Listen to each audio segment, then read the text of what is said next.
Side यानी दाईं तरफ सबसे ऊपर 3 बटन दिखाई दे रहे हैं जिनका यूज हम बार बार करते हैं।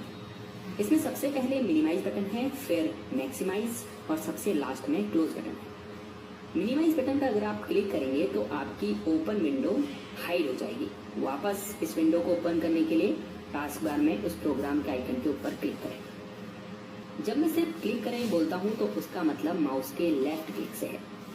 दूसरा बीच में मैक्सिमाइज बटन है। क्योंकि विंडो पहले से ही मैक्सिमाइज्ड है तो ये ऑप्शन अभी रिस्टोर डाउन बटन में बदल चुका है। जैसे ही आप इस पर क्लिक करेंगे तो विंडो उसके पिछले साइज में छोटी हो जाएगी और restore down button maximize button में बदल जाएगा। अगर आपको इसके साइज को और छोटा या इससे बड़ा करना है तो इस विंडो के किसी भी साइड के कोने पर कर्सर को ले जाएं। अब जैसे ही कर्सर ड्रैग आइकन में बदल जाएगा तो लेफ्ट क्लिक को दबा कर रखें। उसके बाद छोटा करने के लिए लेफ्ट साइड और बड़ा करने के लिए राइट साइड की तरफ खींचें। विंडो को फिर से मैक्सिमाइज करने के लिए मैक्सिमाइज बटन को दबाएं। अब क्लोज बटन है। अगर आप इस पर क्लिक करेंगे तो विंडो क्लोज हो जाएगी या कह सकते हैं प्रोग्राम क्लोज हो जाएगा। आप प्रोग्राम को दूसरे तरीके से भी ओपन कर सकते हैं। इसके लिए कर्सर को उस प्रोग्राम आइकन के ऊपर ले जाएं और राइट क्लिक दबाएं। अब पॉपअप मेन्यू में सबसे ऊपर ओपन के ऑप्शन पर क्लिक करें। अगर आपको टास्क बार से किसी पेन ऐप को ओपन करना है तो सीधे उस पर लेफ्ट क्लिक करें। यहाँ आपको डबल क्लिक करने की जरूरत नहीं है। आप स्टार्ट मेन्यू से भी किसी प्रोग्राम को ओपन कर सकते हैं। इसके लिए सबसे नीचे लेफ्ट साइड में स्टार्ट बटन पर क्लिक करें। अब जिस भी प्रोग्राम को आपने ओपन करना है इन ऐप लिस्ट को स्क्रॉल करके उसे ढूंढें और उसके ऊपर कर्सर को रखकर लेफ्ट क्लिक दबाएं। प्रोग्राम ओपन हो जाएगा। आप सर्च बार में उस प्रोग्राम के नेम को सर्च करके भी इसे ओपन कर सकते हैं। तो चलिए अब डेस्कटॉप में प्रोग्राम शॉर्टकट क्रिएट करना सीखते हैं। अगर आप किसी प्रोग्राम को यहाँ डेस्कटॉप स्क्रीन में ऐसे ही लाना चाहते हैं तो आपको उसका डेस्कटॉप में शॉर्टकट क्रिएट करना होता है। उसके लिए सबसे नीचे स्टार्ट बटन पर क्लिक करें। अब इस लिस्ट में उस ऐप को ढूंढें और कर्सर को उसके ऊपर रखकर माउस से राइट क्लिक दबाएं। अब मोर के ऑप्शन पर क्लिक करें। उसके बाद ओपन फाइल लोकेशन पर क्लिक करें और फिर से उस ऐप के ऊपर राइट क्लिक करें। अब आपको पॉपअप मेन्यू में नीचे की तरफ क्रिएट शॉर्टकट पर क्लिक करना है। अब यस पर क्लिक कर दें। आप देख सकते हैं उस प्रोग्राम का शॉर्टकट डेस्कटॉप स्क्रीन में क्रिएट हो चुका है। इसका एक और तरीका है जिसमें आपको स्टार्ट मेन्यू में सीधे उस प्रोग्राम के ऊपर माउस से क्लिक करके बटन को दबाए रखना है और अब उसके आइकन को डेस्कटॉप स्क्रीन की तरफ खींचना है और फिर से माउस के बटन को छोड़ देना है। फिर से इसके ऊपर लेफ्ट क्लिक करें और बटन को दबाए रखें और इसे खींचकर डेस्कटॉप में वहां रखें जहां आप इसे रखना चाहते हैं। इसके अलावा एक और तरीका है डेस्कटॉप शॉर्टकट क्रिएट करने का। इसके लिए डेस्कटॉप स्क्रीन में कहीं भी राइट क्लिक करें। अब पॉपअप मेन्यू में नीचे की तरफ न्यू ऑप्शन पर क्लिक करें। फिर शॉर्टकट पर क्लिक करें। अब उस फोल्डर में जाएं जहां वो ऐप, फोल्डर या फाइल है, उसे सिलेक्ट करें और ओके पर क्लिक कर दें। अब नेक्स्ट पर क्लिक करें और फिर फिनिश पर क्लिक कर दें। आप देख सकते हैं उस फोल्डर का डेस्कटॉप शॉर्टकट क्रिएट हो चुका है। तो इन तरीकों से आप किसी फाइल, फोल्डर और ऐप का डेस्कटॉप में ऐसे ही शॉर्टकट क्रिएट कर सकते हैं। अगर आपके डेस्कटॉप स्क्रीन में ये डिफॉल्ट शॉर्टकट जैसे दिस पीसी या रिसाइकल बिन शो नहीं हो रहे हैं तो उसके लिए स्टार्ट बटन पर क्लिक करें। फिर सेटिंग के आइकन पर क्लिक करें। अब सेटिंग्स में पर्सनलाइजेशन पर क्लिक करें। फिर लेफ्ट साइड में थीम्स पर क्लिक करें।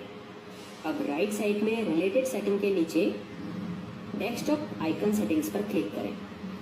इस पॉपअप मेन्यू से आप डिफॉल्ट डेस्कटॉप आइकन को हाइड और शो कर सकते हैं। शो करने के लिए बॉक्स को चेक करें और हाइड करने के लिए अनचेक करें। फिर ओके पर क्लिक कर दें। अब हम इन विंडो को क्लोज कर देंगे। आप देख सकते हैं यहाँ अगर आप अपनी डेस्कटॉप स्क्रीन में कई फाइल्स को एक जगह पर रखना चाहते हैं तो आप डेस्कटॉप में उसके लिए एक फोल्डर क्रिएट कर सकते हैं और उसके अंदर उन फाइल्स को रख सकते हैं। फोल्डर क्रिएट करने के लिए डेस्कटॉप स्क्रीन में कहीं भी राइट क्लिक करें। उसके बाद पॉपअप मेन्यू में नीचे की तरफ न्यू ऑप्शन पर क्लिक करें। फिर फोल्डर पर क्लिक करें। अब फोल्डर को कोई नाम दें और एंटर की दबाएं। आप देख सकते हैं यहाँ पर फोल्डर क्रिएट हो चुका है। अक्सर आपने देखा होगा लोग बार बार अपने पीसी या लैपटॉप को रिफ्रेश करते रहते हैं। हालांकि बार बार रिफ्रेश करने का कोई फायदा नहीं है क्योंकि इससे आपकी पीसी की परफॉर्मेंस या स्पीड पर कोई फर्क नहीं पड़ता है। बल्कि जब आप रिफ्रेश ऑप्शन पर क्लिक करते हैं तो जो भी चेंजेस आपने अपनी डेस्कटॉप स्क्रीन में किए होंगे उन्हें ये शो करने लगेगा। फॉर एग्जांपल हमने एक फोल्डर क्रिएट किया डेस्कटॉप स्क्रीन में। अब वैसे तो विंडोज़ में ऑटो रिफ्रेश फीचर होता है जो आपके किए गए चेंजेस को उसी समय डिस्प्ले में शो कर देता है, लेकिन अगर ऐसा नहीं है तब आप रिफ्रेश बटन का यूज़ कर सकते हैं। तो हाँ, रिफ्रेश करने से आपका पीसी फास्ट नहीं होता है। तो डेस्कटॉप को रिफ्रेश करना बड़ा ही आसान है। स्क्रीन में कहीं भी खाली जगह पर राइट क्लिक करें, उसके बाद रिफ्रेश ऑप्शन पर क्लिक करें। जो भी चेंजेस आपने डेस्कटॉप में किए होंगे वो अपडेट हो जाएंगे। अगर आप टास्क बार को अपने अकॉर्डिंग कस्टमाइज करना चाहते हैं, जैसे यहाँ लॉन्च एरिया में ऐप्स को पिन करना चाहते हैं या कुछ ऐप्स को यहाँ से अनपिन करना चाहते हैं, यहाँ कौन सा आइकन शो होगा कौन सा नहीं, अगर ये सिलेक्ट करना चाहते हैं, या टास्क बार के बैकग्राउंड कलर को चेंज करना चाहते हैं, और इवन टास्क बार को बॉटम की जगह टॉप में या साइड में लगाना चाहते हैं, तो ये सब आप अभी सीखने वाले हैं। चलिए सबसे पहले टास्क बार के लॉन्च एरिया में ऐप्स को पिन और अनपिन करना सीखते हैं। अगर कोई ऐसे ऐप्स हैं जिन्हें आप बार बार यूज करते हैं तो आप उन्हें टास्क बार में पिन कर सकते हैं। इससे होगा क्या, जब भी आपको उन्हें ओपन करना होगा तो आपको उन्हें ढूंढना नहीं पड़ेगा, बल्कि वो आपको सामने दिखाई देंगे। तो पिन करने के लिए उस ऐप का नाम सर्च बॉक्स में टाइप करें। आप देख सकते हैं यहाँ आपको पिन टू स्टार्ट का ऑप्शन दिखाई दे रहा है, इस पर क्लिक करें। आप देख सकते हैं इस ऐप का आइकन शो होने लगा है। इसके अलावा अगर आप स्टार्ट मेन्यू में इसे पिन करना चाहते हैं, मतलब यहाँ अगर पिन करना चाहते हैं तो आपको पिन टू स्टार्ट पर क्लिक करना होगा। अगर इसको अनपिन करना है यानी यहाँ से अगर हटाना है तो इसके ऊपर राइट क्लिक करें और अनपिन फ्रॉम टास्क बार पर क्लिक करें। अब अगर आपको नोटिफिकेशन एरिया में से कौन से आइकन्स देखने चाहिए ये सिलेक्ट करना है तो टास्क बार के खाली स्पेस में राइट क्लिक करें और फिर सबसे नीचे टास्क बार सेटिंग्स पर क्लिक करें। आपके सामने टास्क बार सेटिंग्स ओपन हो जाएंगी। थोड़ा नीचे की तरफ स्क्रॉल करें और नोटिफिकेशन एरिया हेडिंग के नीचे select which icons appear on the task bar के ऑप्शन पर क्लिक करें। अब जिन आइकन्स को शो करना चाहते हैं उन्हें ऑन कर दीजिए, जिन्हें हाइड करना चाहते हैं उन्हें ऑफ कर दीजिए। आपके चेंजेस यहाँ शो होने लगेंगे। अब सबसे ऊपर लेफ्ट साइड में बैक बटन पर क्लिक करके पीछे आ जाइए। यहाँ ढेरों सेटिंग्स है पर हम सिर्फ इम्पोर्टेंट की ही बात करेंगे। जैसे अगर आपको स्क्रीन पर टास्क बार की लोकेशन चेंज करनी है तो task bar location on screen के नीचे बॉक्स पर क्लिक करें। डिफॉल्ट रूप से बॉटम सेलेक्ट है, इसीलिए हमें टास्क बार बॉटम में शो हो रहा है। आप इसे स्क्रीन के चारों कोनों जैसे लेफ्ट, टॉप, राइट और बॉटम कहीं भी रख सकते हैं। चलिए राइट पोजीशन को सिलेक्ट करते हैं। देखिए राइट में शो होने लगा है, हालांकि बॉटम सबसे सही पोजीशन है। अब जैसे ये न्यूज़ एंड इंटरेस्ट यहाँ मुझे अच्छा नहीं लग रहा है तो मैं शो न्यूज़ एंड इंटरेस्ट को ऑफ कर दूंगा। होने को यहाँ ढेरों सेटिंग्स हैं पर हम किसी को एक वीडियो में बता पाना संभव नहीं है। एक तो ये उतने काम की नहीं है, दूसरा इससे वीडियो बहुत लंबी हो जाएगी। तो अगर आपको डिटेल वीडियो चाहिए तो नीचे कमेंट छोड़िए। अगर ज़्यादा लोगों ने रिक्वेस्ट की तो मैं इस पर एक डिटेल वीडियो ज़रूर बना दूंगा। तो यहाँ से आप टास्क बार का बैकग्राउंड कलर भी चेंज कर सकते हैं। उसके लिए लेफ्ट साइड में कलर्स पर क्लिक करें, फिर चूज योर कलर के बॉक्स में विंडोज डार्क मोड को सिलेक्ट करें।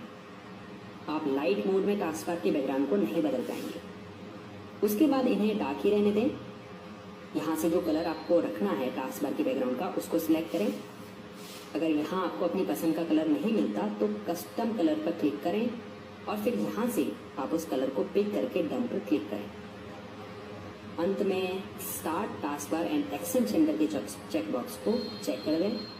आप देख सकते हैं टास्क बार का बैकग्राउंड कलर चेंज हो चुका है।